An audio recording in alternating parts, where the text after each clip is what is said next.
The fan-voted Zazan has arrived, and honestly, he looks pretty incredible. So today we're going to go over his full kit so that you can make the decision of whether or not you should pull for this limited time unit.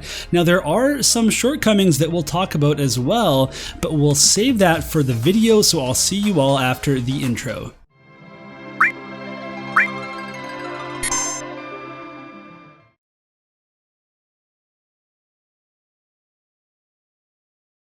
Fooled ya, I'm alive.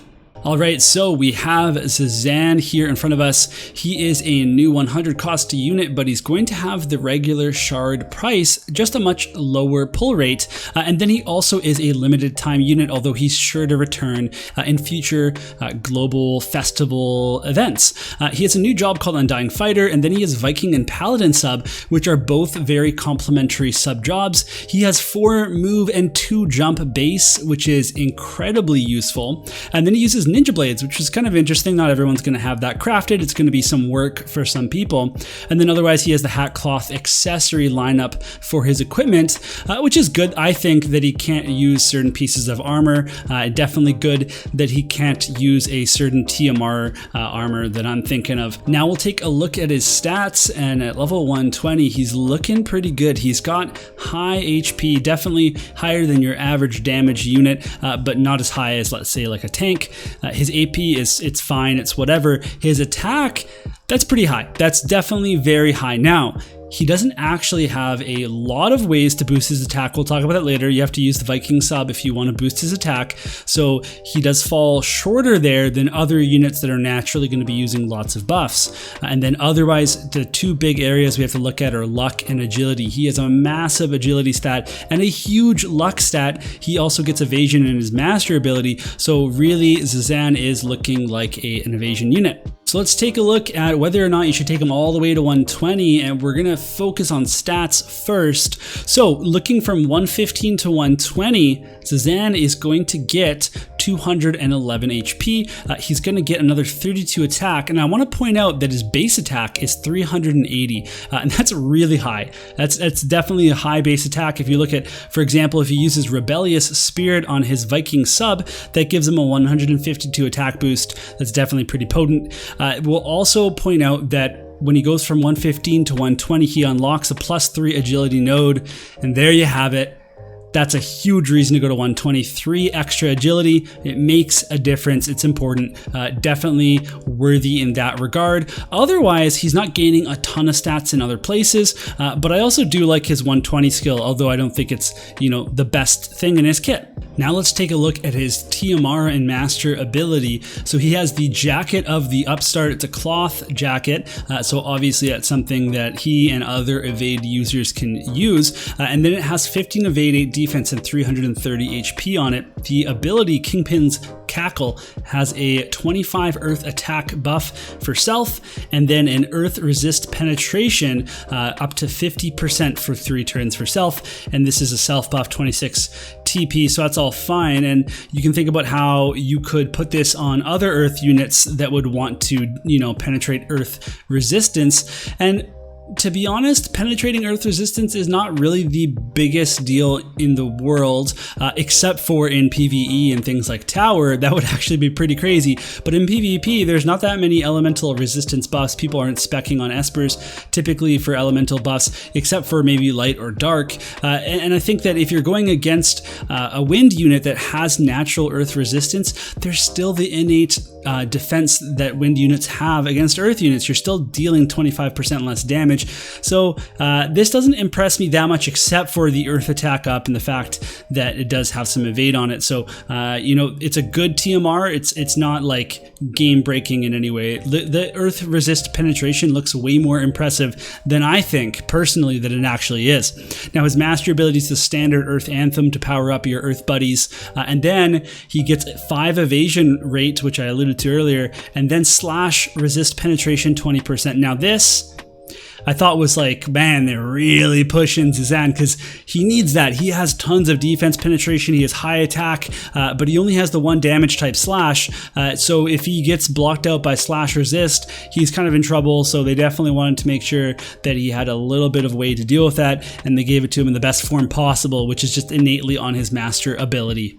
Now we'll talk about his resistances, and of course he's strong against lightning and weak against wind. He has just a fine slash resist there, 15% weak to pierce and to punch. Now the strike attack weakness, he's weak to wind and strike attack. Well, guess what? That's Tifa coming up in the Final Fantasy VII Remake collaboration. We all get it for free, so we all get this possible Zazan counter for free. So think about that. He gets 10% missile resist, but he's a Viking, so he can stack on another 15% with a sub skill, passive skill if he wants, and then he gets 10% magic resist, which again, they're being so generous. They're really pushing him.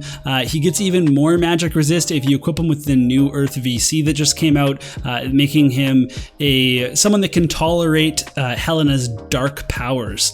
And then otherwise, paralysis and the immobilize resistance at 50% and disable resistance at 10%. So that disable resistance is actually really good at the 10% because there are lots of base skills that give disable at 25%. So it means that, Mont's disable, it means that Dwayne's disable. Those will happen at a 15% chance, and then you work out the faith calculations and stuff. So it is impactful. At 10%, it's still a big deal there. So looking fairly solid on those resists. Let's get into his kit now. We're going to start with the support abilities. So he has two unique ones to his job, Sharpened Blade and Evasive Action, and I think they're the two best support abilities. So Sharpened Blade gives you some attack and defense penetration. That's pretty much a no-brainer to include in someone's loadout. Evasive Action gives more agility and evasion rate, and again, that's very good for him. If you need to push damage, you could go Viking Lore, and then you have some defensive options there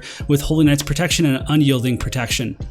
For counter abilities, we're looking at Speed Reflex is his new ability. It gives a chance to bestow haste on himself. Now, haste is one of the most powerful effects in the game, and he's already a fast unit. So to get haste, it would be pretty insane. And the 30% proc chance is really good too. So I love this. I think Speed Reflex is the choice, and then otherwise you'd probably use Paladin's Guard. But you're hoping not to get hit for the most part.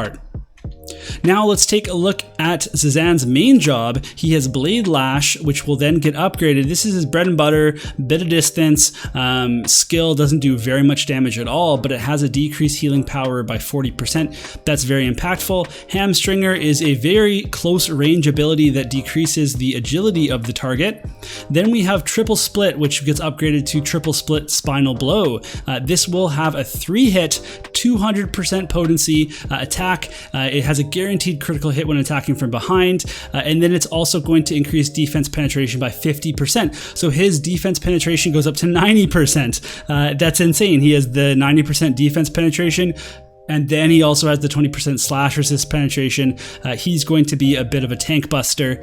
He gets Fake Death, which gives you a 200% chance to auto revive. That's just saying that it's definitely going to bestow auto revive no matter what your faith is, and that is great. So re-raise, super powerful, even though we can remove it, and they gave us Dwayne, right? So Dwayne can remove it, Gilgamesh can. There are ways to deal with it, but this is a 32 TP skill. It's going to be his main way of generating some AP as well.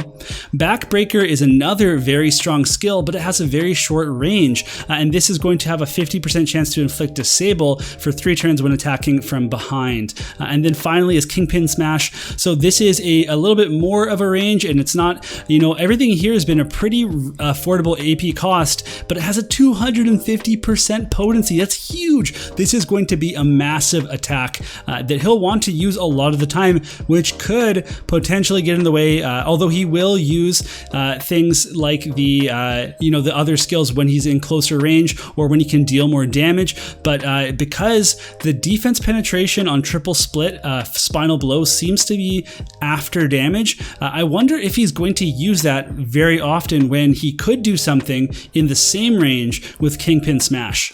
Now on the sub job, we have low profile, which gives you even more agility and then decreases the chance of being targeted. This is another solo buff, 26 TP. So now you might have noticed he doesn't have any shared TP buffs.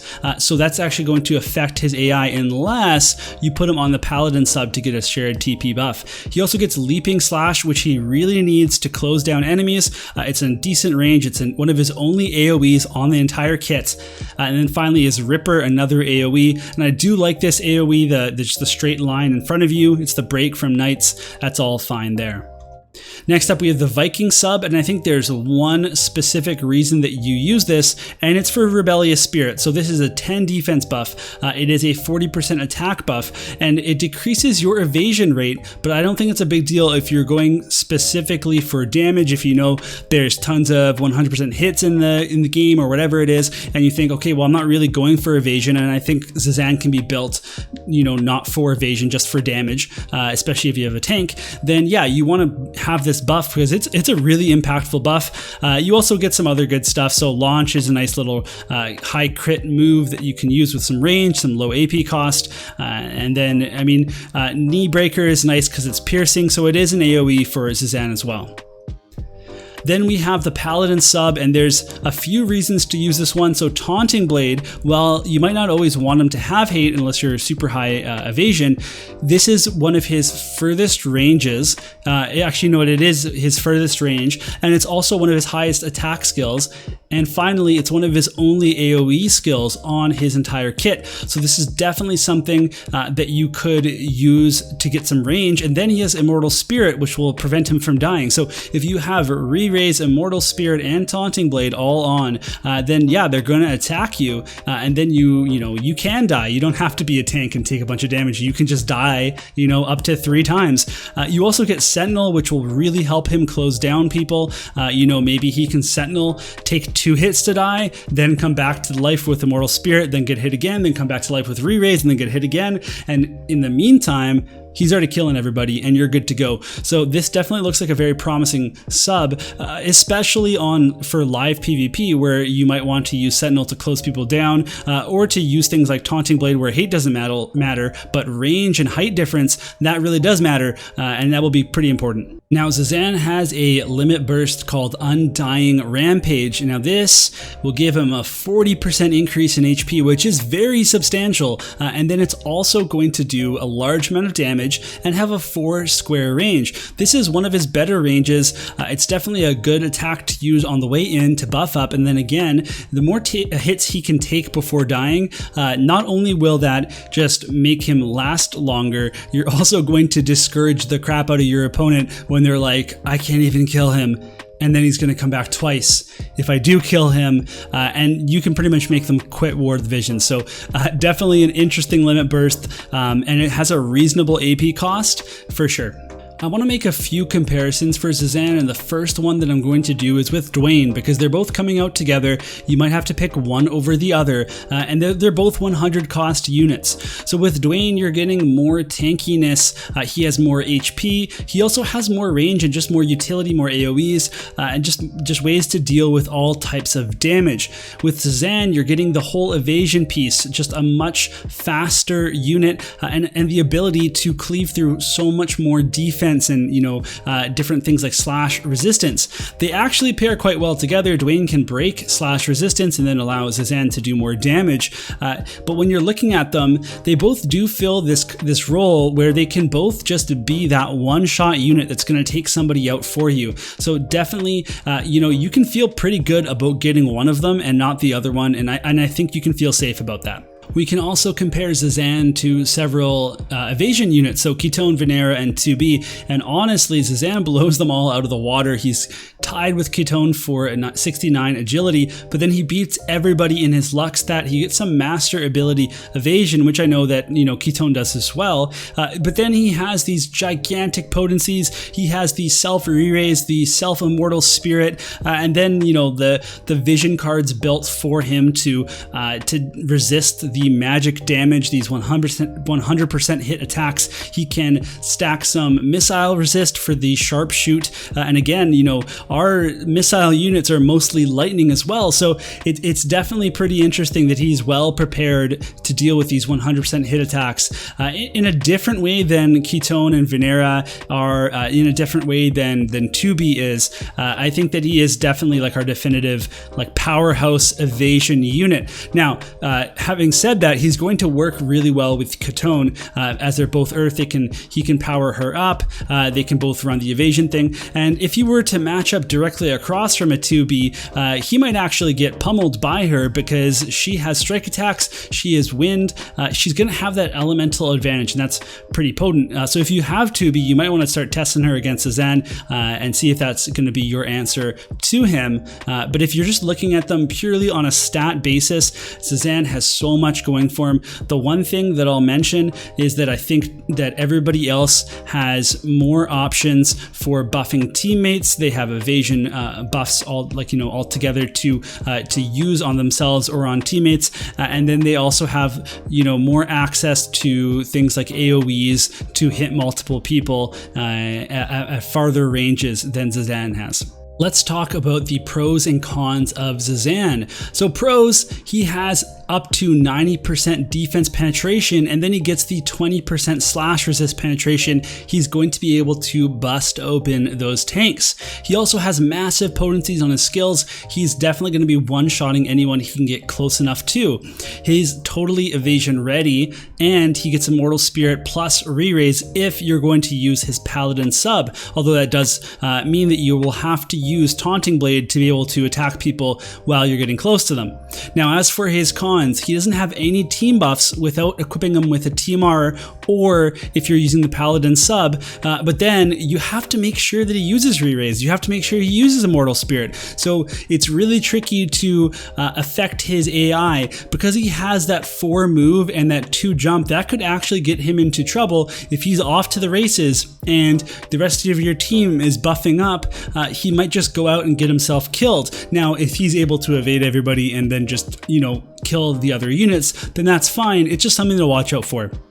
Now, I also want to mention that he is a short-range unit. He doesn't have as many AoEs or as further range as other units. He's also, that means that he might be weak to single target resist. If you're able to stack that in any way with any sort of ability that we get in the future, then that's something that he can't deal with unless you bring Ketone or Shadow Lynx in your evade team. That might actually be a good way of dealing with him because then he's forced to use his very limited AoE attacks.